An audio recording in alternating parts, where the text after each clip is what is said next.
Are you going to be inspecting your own colony soon, or baka nagawa mo na pero hindi ka sigurado na okay na yon?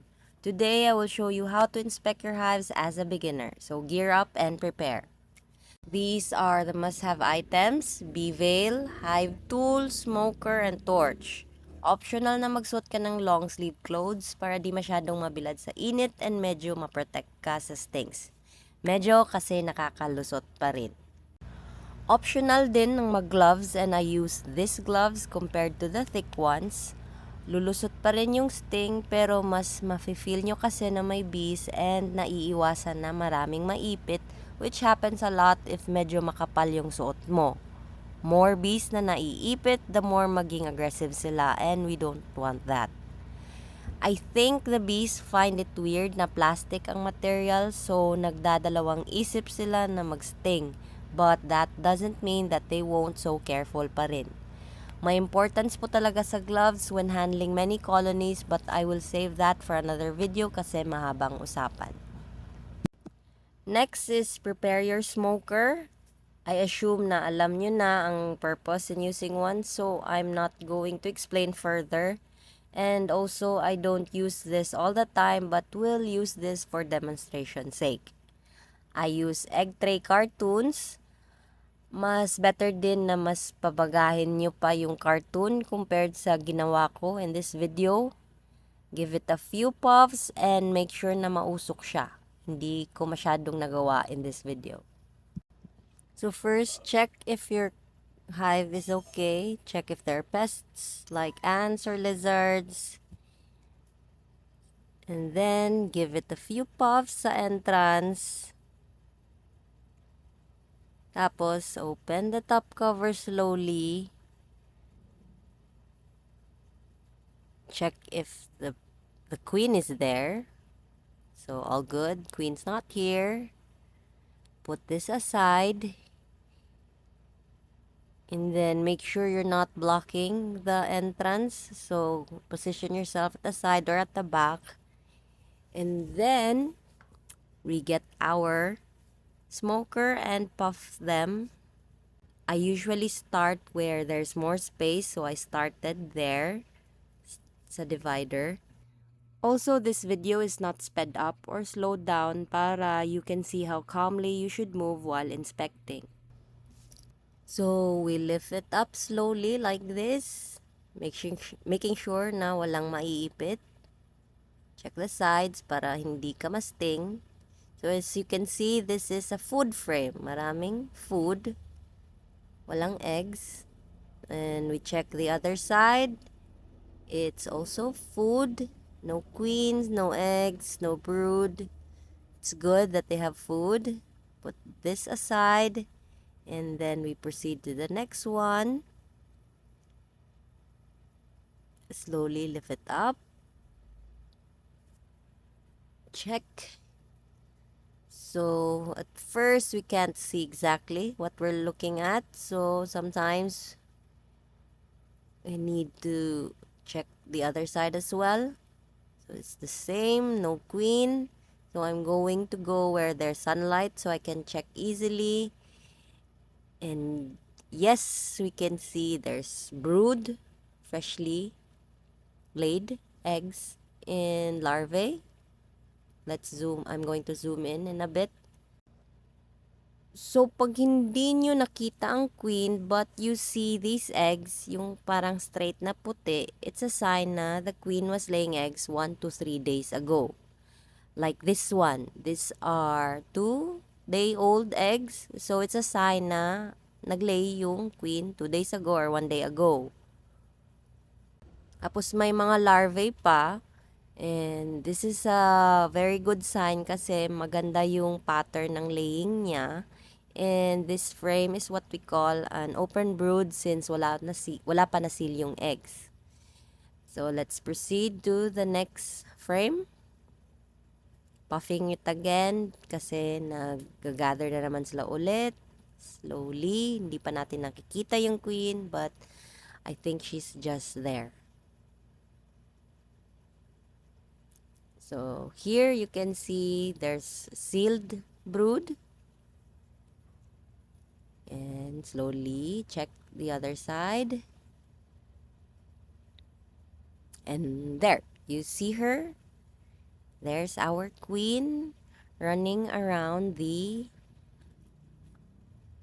brood frame. We also want to check these queen cells out.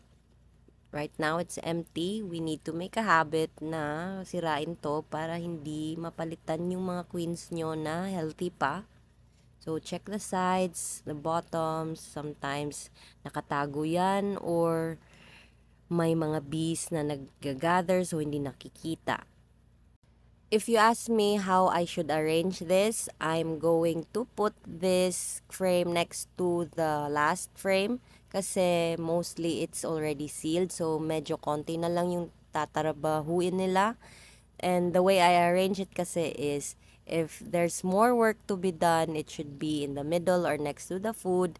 If konti na lang, dun na sa sides ng colony. So, if gusto kong i-prioritize nila yung isang frame, ilalagay ko sa gitna or next to the food. If hindi naman, ilalagay ko sa pinaka-kilid ng colony. So, upon checking, supposedly this should be full of food, but it's only in one side. Double checking under the sun and it looks really empty, so I am going to be feeding this colony since marami silang eggs to be fed. Aside from food and eggs and the queen, you also need to check if may mga sakit ba sila. So if there is something that looks out of the ordinary, take note and check at the bottom of the hive if there are a lot of dead bees or pests. Sometimes may makikita kayong lizard dyan or mga cockroach, so shoo them away. And since medyo malakas mangitlog yung queen, I've decided to add a new frame here and I'm going to show you how. Excuse me, I'm going to be using a quite worn out foundation wax kasi naubusan ako ng stock, but this is how you add it into an empty frame. There's an equipment used para mas maayos mo siyang malagay, but since I don't have one, I usually just do this one. If you're wondering when you should be adding new frames, it really depends on the situation.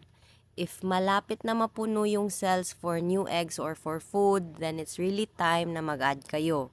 In this colony, although may space pa naman, but seeing how fast she lays eggs, I think it's good na I give them a new frame to work on and I'm putting it in the middle para mas ma-prioritize nila.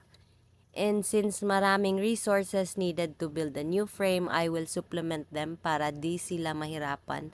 Plus, it's almost honey flow and medyo maganda din yung laying pattern ni Queen. So, expected na lalakas talaga ito. And making sure na walang maiipit slowly. You can puff smoke or you can blow a bit of wind para mag-excuse sila. Making sure na babalik din natin yung divider. And then, ilagay yung feeder. Lagyan ng sticks para hindi sila malunod. Tapos, add yung sugar water. At this point, malit lang yung binigay ko kasi pasimulanan ng honey flow. Tapos ito, pollen substitute para further lumakas yung colony na to. Close it. Make sure na walang maiipit. Check sa sides if it's fully shut. May pest ba? So, since malit pa yung colony na to, I will be adjusting the entrance by finding a longer entrance reducer. Because the bigger the entrance, mas maraming makakapasok na intruders. So, dapat liitan lang to the point na kaya nilang bantayan. But not too small to limit the traffic. I think this size is big enough. And here, I'm covering some open spots. So, I think this is good. For another example, I'll be opening this colony that is a bit stronger or older than the previous one we just inspected. So opening the top cover, checking if there's a queen here. All good, no queen. Checking the sides, puffing it a bit. Oops, that shouldn't happen, and I'm running out of smoke already. But this colony is quite calm, so there is not much need of the smoke.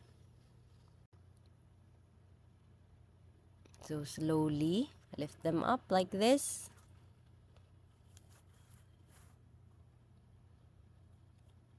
And check. And as you can see, this is a food frame.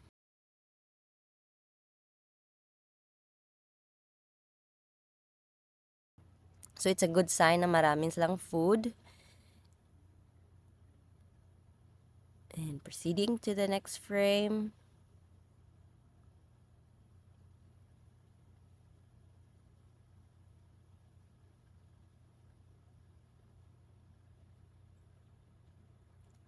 This is also food, so I can say na malakas mag-gather tong colony na to.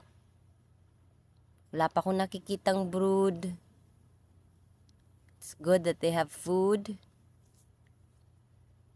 And as you've noticed, napaka-calm ng bees. Hindi naman talaga silang umaatake. 'Di ba? So just be calm and be gentle.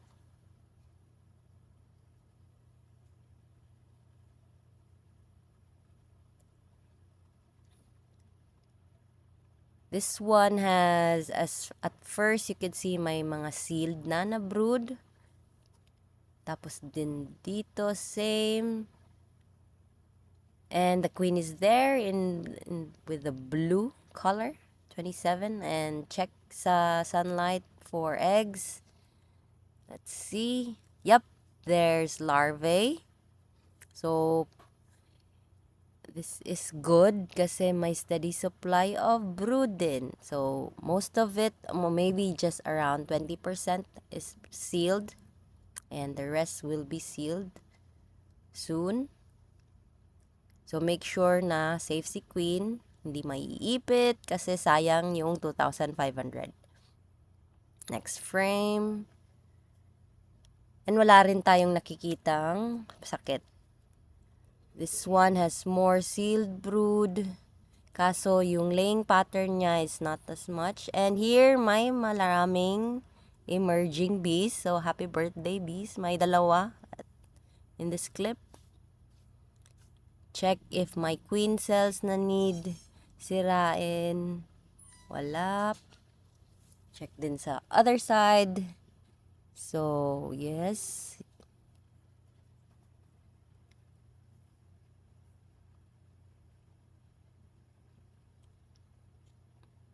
You can see here, I'm going to puff it out with a bit of wind kasi wala na yung usok ko. So, just blowing them a bit of wind para mag-excuse sila. And you can see here, there's a queen cell which you need to destroy, which I'm going to destroy because buhay pa naman yung queen ko. Tapos, wala namang mga sakit. So, I think this is just a swarm cell. So, you really need to check on this weekly. And as I've noticed yung frame na to, maraming baby bees. Yung mga baby bees, yung kaka-emerge na bees are medyo maputi pa yung color compared sa iba. So, I think this frame is about to be empty again. So, may space ulit si queen na maglay. So, I'm putting this back where I got it in the middle like this. Make sure walang naiipit sa sides.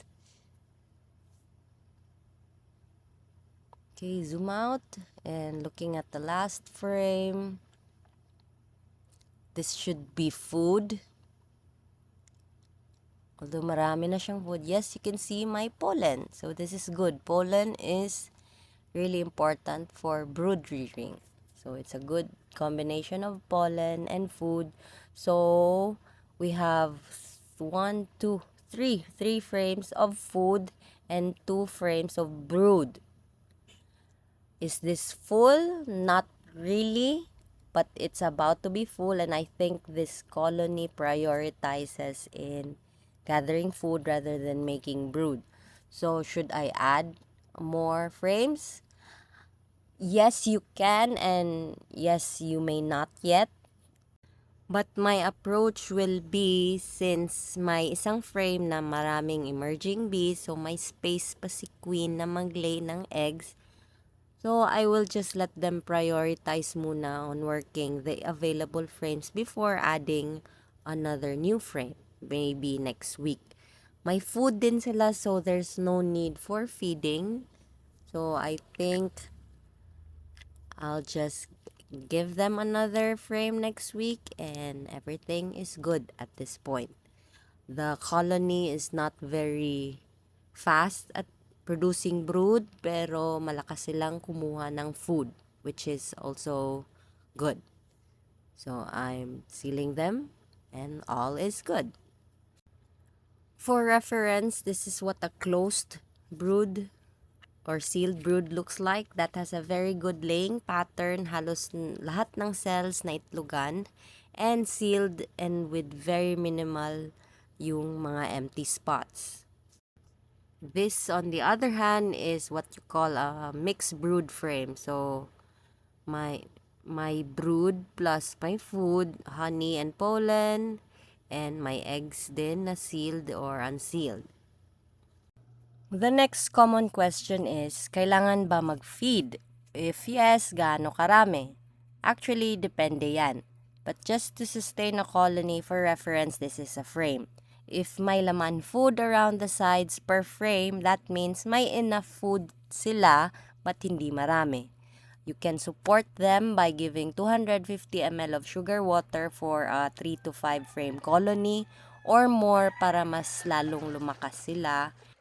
And make sure na lalagyan mo ng empty frame para may malagyan sila.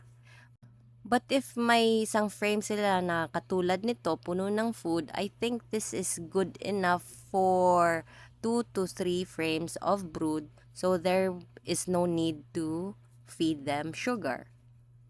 Basically, this is what you usually do when inspecting, unless siguro may mga sakit sila like chalk brood or heavy infestations ng pests like ants or kuto, which I can make a separate video next time.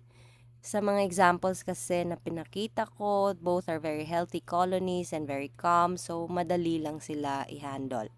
And as you grow more comfortable handling your bees, mas maiintindihan mo na sila and mas madali na silang i-handle.